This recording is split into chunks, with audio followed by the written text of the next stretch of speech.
Larry Cohen, who's president of the Democracy Initiative. Larry is former president of the Communication Workers of America, a 700,000 member labor organization representing workers in Canada and the United States. He was first elected by acclamation in 2005. The whole intro you're doing? Yeah, and left in 2015, succeeded by Chris Shelton. He is a founding member and organizer of the Democracy Initiative, an organization that came together with member organizations, CWA, Greenpeace, NAACP, and Sierra Club. They came together as membership organizations that cared about a wide array of issues and said, you know, we can't get the work we need to done without focusing on democracy issues.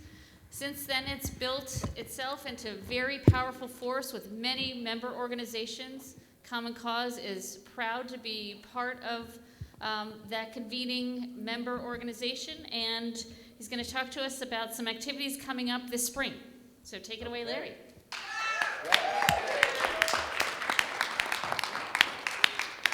So, if you guys don't mind, I'm just going to talk from here. This sort of reminds me of a family gathering. So, but I realize I'm only oh, you're live streaming, so that means I have to use this? All right, great. I really didn't want to, but I was going to say it's like a family gathering, so I'm related to half the people in the room at this point. So, the other thought I had is we could be sitting at one table. That would be sort of friendlier. But anyway, we're probably not going to move people around, so I will deal with this. And before I get going, I just want to introduce the staff, if I can find them. I think even they now have left, but of the Democracy Initiative. Where are you guys? Okay. So give a shout out. Tell us who you are.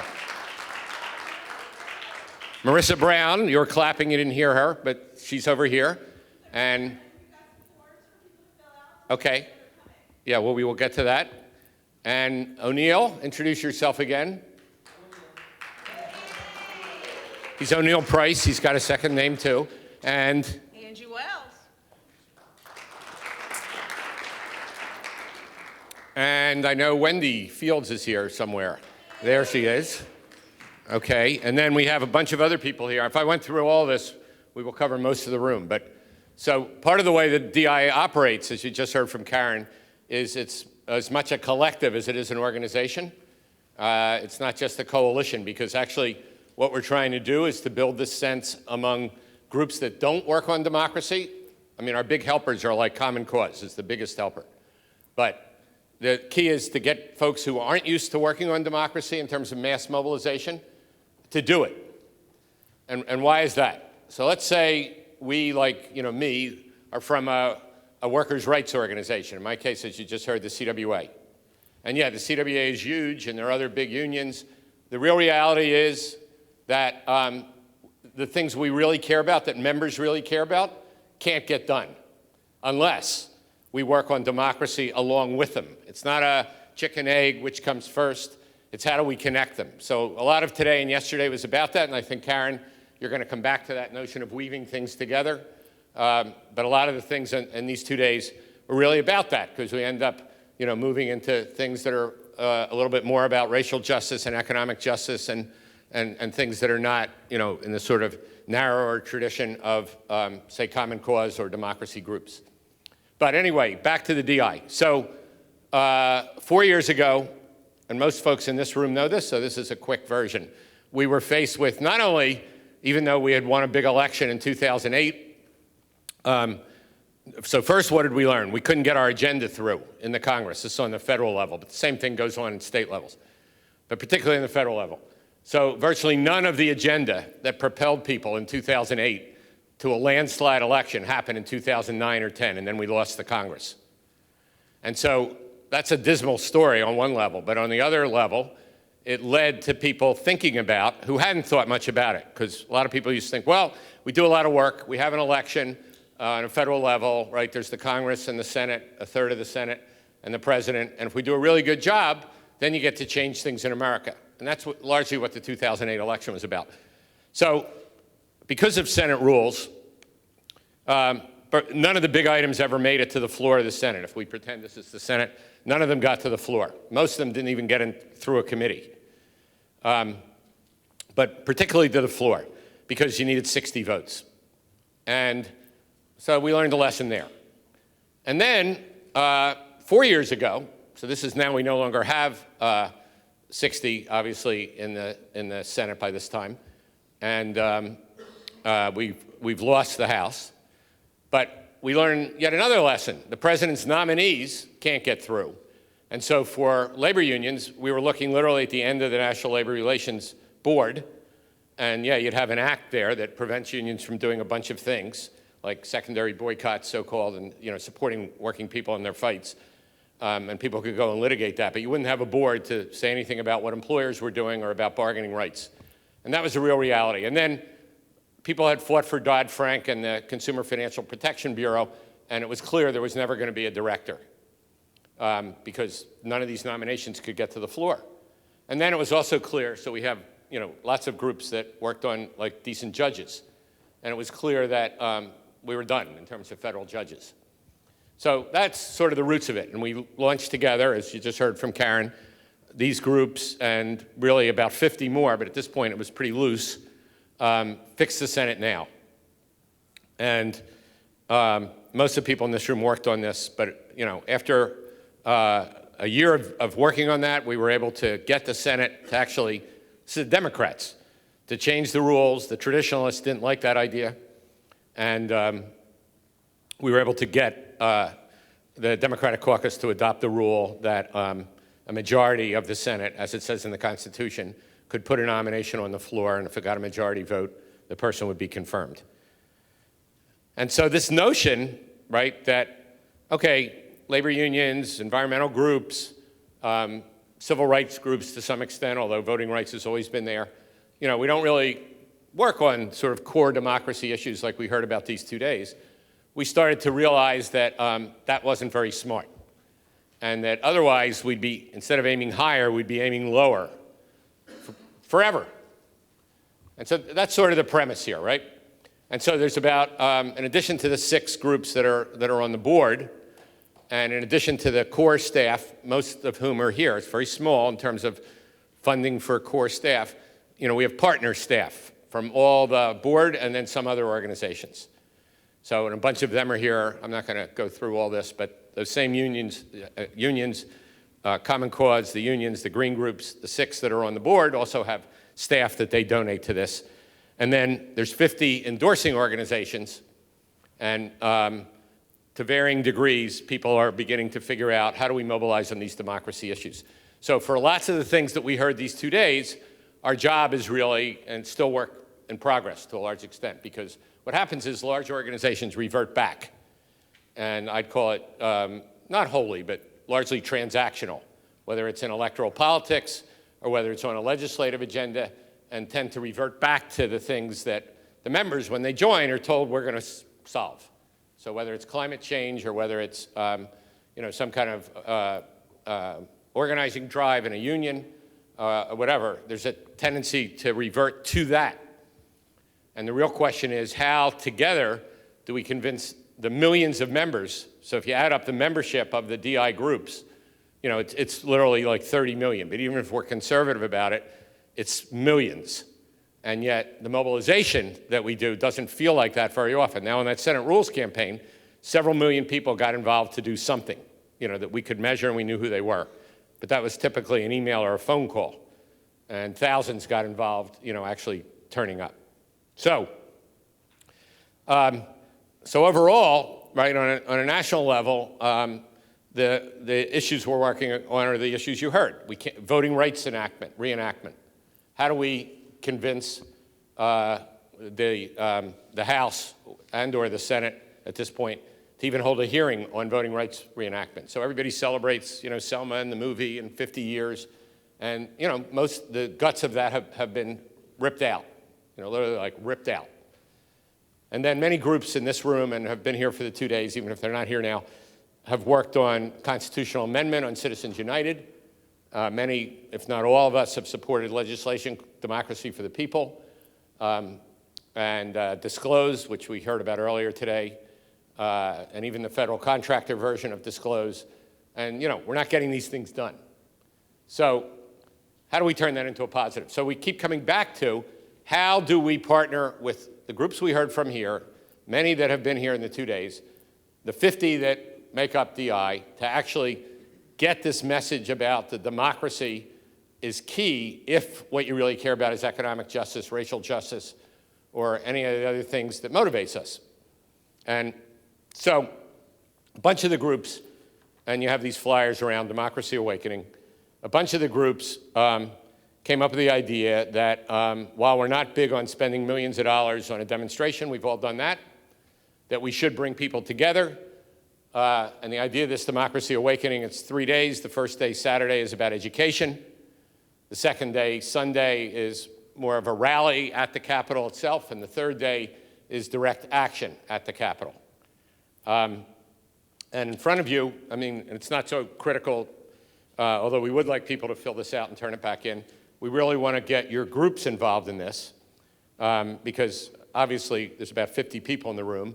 This is supposed to be mass action, and so the key is really how do we continue to get the groups, whether they're in DI or not, and there are about 150 groups that have endorsed this, but what does mobilization mean? And can we at least turn out the people that live within, say, 100 miles, where they can drive to these things and don't necessarily have to stay over? The Monday action will be more or less a line from the Supreme Court to the Capitol. And within that line, there'll be a place where there'll be civil disobedience. And many of the people in that line, obviously it's a pretty long line. We expect to have at least 1,000 people in that line. Many of them will not take arrest, but probably about half of them will. And the kind of arrest we're talking about here, most of us, how many people here have been arrested in a simple kind of fashion where you get out the next day as opposed to you're in there for years? Yeah? Okay, so many have experienced it. So I've experienced it 83 times. I actually have a little list. A little bit obsessive compulsive, but that's okay. It's over a long life. Anyway, these arrests in DC are, they're literally like a parking ticket for $50. Now in DC, that's a cheap parking ticket. So why do I say all this? Because what we're trying to do is create drama around these issues, but not with a high price to pay. And so, and a bunch of the people that get arrested will be, pretty well-known people. I don't think that's going to matter to people in the room, but, pretty well-known people, leaders of organizations, and that kind of thing. So, so that's really what this is about. I want to talk about Democracy Spring in a minute, but up here is Angie Wells, who's been working on this sort of nonstop. You want to add? Hard act to follow. I just want to first thank Common Cause. This has been an awesome 2 days. So congratulations to having some really incredible, dynamic panels. Larry really said it well, is that we've come to a time over really the 50 years, my lifetime. I was born on March 7th, 1965, Bloody Sunday. And I came from a mom that didn't tell fairy tales and nighttime stories. She told stories about you were born on March 7th and you have to work in the movement to make this world better. And over my lifetime, I have seen all the progress of the 50s and 60s and marching and protesting. I've seen it roll back. And what I keep thinking and what I challenge, and Marilyn Mosby said it so well, not on our watch, not on our watch. So this is a real opportunity, not only for us to really come together in the streets, because you have to be visible to make change happen. This is a perfect opportunity for not only us, for our organizations, but children like me, because I was a part, and when Larry said, have you ever been arrested? I saw my mom arrested in the movement during the 60s and 70s. So this is a time to come together so we can make a difference on our watch. So children of the future times can say, I remember that, I saw that, and not on our watch. We have flyers going around. You met the DI staff earlier. I encourage you because, again, we really reach out to you. We want to reach out to you now. We want to reach out to you over the coming weeks. And please, take a form. Take a couple. We have extras. We'd like for you to fill out the bottom. It's really quick, really simple, little contact form. If you can fill them out, there's pens on the table, there's forms on the table. Fill them out. We'd like to reach out to you, reach out to your organizations, reach out to your groups, and participate. Again, like Larry said, the first night on Saturday is teach-ins. We have some great folks lined up with just a list of trainings and teach-ins on just many topics. On top, there's democracyawakening.org. You can see what all the teach-ins and trainings will entail. The next day is a rally for democracy, and then a prayer vigil following. And then, as Larry talked about, this is serious times. You know, they're not listening to us, not giving us a hearing on a Supreme Court nominee, not giving us a hearing, not listening to us on voting rights, not getting us just an ear on big money in politics. You know, this is the time that we need to come together and show that we, the people, will not stand for it. So I'll give the mic back to Larry. Thank you. Thanks, Angie. So anyway, those are the 3 days, and you have the gist of the idea here. And again, I'm particularly trying to demystify the Monday. It's not, you know, like you're disappearing. Depending on how many people, we'll be in a holding area for a while. It's not really a prison or a jail. It's more like a room that the police have somewhere. So it's not scary in the least. So that's the Monday. And, you know, putting aside the sort of organizing pitch here, you know, you have to stop and think. A lot of people have said here today and yesterday, not on my watch. Well, this is happening on our watch. And the question is, do we just go humdrum and let it continue? Because even this Congress, including the Democrats in Congress, when we say awakening, they need a wake-up call. We need a wake-up call. Or we're going to go through year after year after year of this. With the most expensive elections ever, this one will be up, the federal election alone will be $7 billion, up $1 billion. And it's a disgrace. It's beyond that ain't right kind of call out. It's a disgrace. I have my own way of describing that disgrace, but I won't say that here. It is a total disgrace. Up $1 billion from the last one, $7 billion. And participation, measured as the number of people who live in the United States who are over 18 that vote this year, will be the lowest since before the Voting Rights Act. It's going to go back to those years in terms of the percentage of residents. So that includes all the blocks we have, the 20 million immigrants who can't vote when every other generation of immigrant could, the voter suppression in 35 states, and then, you know, the turnout questions that we face here compared to many other countries where it's basically mandatory to vote or you get fined. That would be at one extreme. They have 100%, Australia, Belgium, and we're going to be somewhere around voter participation on this election, presidential year, measured as percentage of adult residents who live in the United States will be somewhere around 30%. Nowhere else in the world do you see numbers like that. And then the Supreme Court, where the Constitution says the president names, you have, you know, our process, you have a hearing, then a vote. They don't intend to even have a hearing. So when do we say enough is enough? When do we say I'm sick and tired of being sick and tired? So let me add that we had paper passed out. Yesterday it was small, Democracy Spring. Today it got much bigger, Democracy Spring. It's basically the same message. And this precedes it. So there were a bunch of things that were going on designed to highlight what was happening in some aspect of this. So again, we really have three issues we're trying to bring together. Supreme Court frozen. They intend no hearing for the first time in the history of the country and no vote. We've had candidates rejected, but that means you have a vote. That's fair enough. That's one, and that has come to the fore in the last month. And that's why the civil disobedience and the direct action will be from the Supreme Court to the Capitol steps. Number two, voting rights reenactment. And number three, money in politics. Well, the Democracy Spring, it comes before this, and that starts on April 2nd from my hometown, Independence Hall, where actually I was arrested there many years ago. I'm sure that's important to everybody here. And with a march from Independence Hall to Washington, D.C. And that starts on April 2nd and goes on for about 9 days. And then there'll be a series of direct actions here, as it says on here, between April 11th and 16th.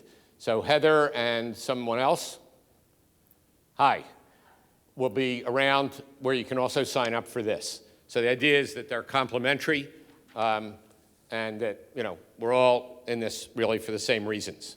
So you don't have to walk the whole distance. You can walk part of it. You can participate in actions during that whole period. And then ideally, we'll all participate, all of us, that weekend, particularly the big rally on the 17th. And for membership groups that are here, we really want to push people to really push the people who live within 100 miles to show up on that Sunday. And then on Monday, that we have at least 1,000 people, which should be easily reachable, from all of our organizations that literally line up to demand that the people's voice be heard and that Congress hold hearings. So with that, I'm going to introduce Karen back. And the way I want to do that is just to acknowledge that, we heard from Miles yesterday morning.